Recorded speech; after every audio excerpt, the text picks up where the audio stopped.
बार कार्यक्रम भइल बा पहले से सम्मानो अभी कह दियो कि मिथिला का तन खिला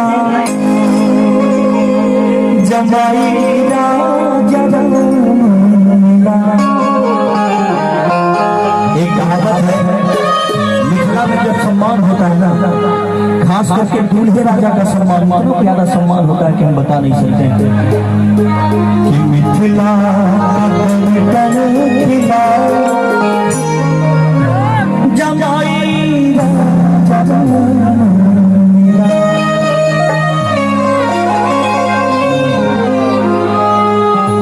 अभी बहुत प्यारा माहौल है, बाजियो नहीं हो